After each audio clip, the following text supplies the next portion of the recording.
Welcome to The Explainer. Today, we're diving into a story that seems to completely shatter the laws of physics. A journey through time and space that science as we know it says is just plain impossible. But what if the science we know is only part of the story? What if our very understanding of reality is, well, incomplete?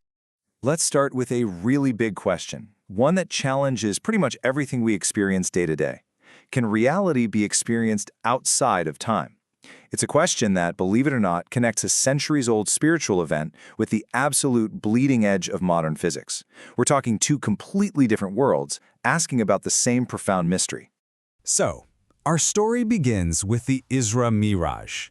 This is a pivotal, deeply meaningful event in Islamic tradition, and it describes a journey that is, to put it mildly, fundamentally at odds with the physical laws we all learned about in school. Now, we're not just talking about a trip across the globe here. The story of the Isra Miraj describes an ascension, a voyage through the heavens, into dimensions that are completely beyond our physical universe. And this journey? It supposedly happened at a speed that classical physics says is absolutely impossible. It didn't just break the sound barrier, it shattered the universe's ultimate speed limit, the speed of light itself. And maybe the most mind-bending part of it all. This entire cosmic voyage, from beginning to end, is said to have happened within the span of just one single night here on Earth. From a theological perspective, this isn't some physics problem that needs to be solved. It's seen as a demonstration of divine power. It's a way of saying that spiritual reality just isn't bound by the physical rulebook of space and time. So here we have what looks like an unbridgeable gap, right? On one side, you have this profound spiritual experience, and on the other, you have the fundamental laws of physics. How on earth can both of these be true? So you've got these two opposing views of reality. One says that space and time can be transcended, that they're subject to a higher power. The other, the classical physics view, says, nope, the laws of space-time are absolute. They are unbreakable. There's no middle ground, or is there? This is where things get really interesting. What if our scientific understanding of those so-called rules is actually going through a massive revolution? What if modern physics itself is starting to ask some very strange questions about the nature of time and space, maybe even opening the door for a whole new kind of conversation? Okay, let's really dive into this. There's this radical set of theories popping up that suggests the biggest clue to this whole mystery isn't way out there in the cosmos somewhere, but it's right here, inside our own minds. So get this. Some physicists are proposing a pretty wild idea, a time-invariant universe. In this model, time as we know it, that fourth dimension of reality, it doesn't actually exist as a fundamental physical thing. It's not out there in the universe, waiting for us to measure it. So if time isn't real, then why do we experience it so strongly? Well, look at how this model breaks it down. First, you have a timeless universe where things just change. Step 2, a conscious observer, that's you, sees that sequence of changes.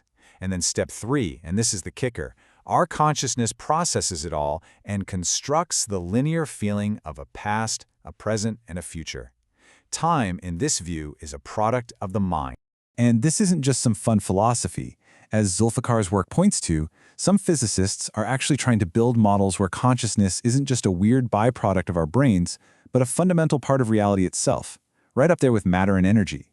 They're trying to model it mathematically, which would take the observer from being a passive bystander to an active participant in creating reality. And this radical challenge to how we think about time, it's not just one isolated theory out in left field. It's actually part of a much bigger scientific revolution that's questioning the very foundations of the classical Einsteinian view of the universe we've held for a century. And it's not just one theory. Look at this. All across physics, the foundations are being shaken. You've got people critiquing Einstein's relativity. Others are proposing that space itself is quantized, made of tiny, indivisible packets, kind of like pixels on a screen. And then you have these wild ideas like loop quantum cosmology and holographic models, which suggest that on the tiniest quantum level, space-time itself starts to get fuzzy and break down. The big takeaway here is that our neat, clean picture of a smooth, predictable universe is being completely re-examined. So, what happens when we take all these strange, radical new ideas from the world of physics and bring them back to our original story, the Isra Miraj? Well, all of a sudden, our scientific frameworks don't seem quite so rigid anymore, do they? If time and space aren't the fundamental, unbreakable laws we once thought they were, then maybe, just maybe, our science is finally developing a language to even talk about experiences that exist outside of them. Now, I have to be crystal clear about something here. The point is not that physics can prove a spiritual event. That's not the goal at all. And honestly, it would miss the entire point. The goal is simply to open up a new kind of conversation. And this, right here, this is the key takeaway. As science pushes deeper into the nature of reality, things just keep getting stranger, less intuitive, more mysterious.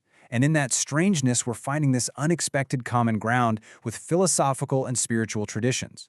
Maybe science and spirituality aren't enemies after all.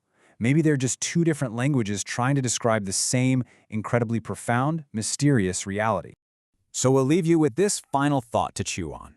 If the observer really is key to constructing time, if our consciousness is a fundamental part of the universe, well, that begs a much bigger and maybe even more unsettling question about the very reality that we all think we share.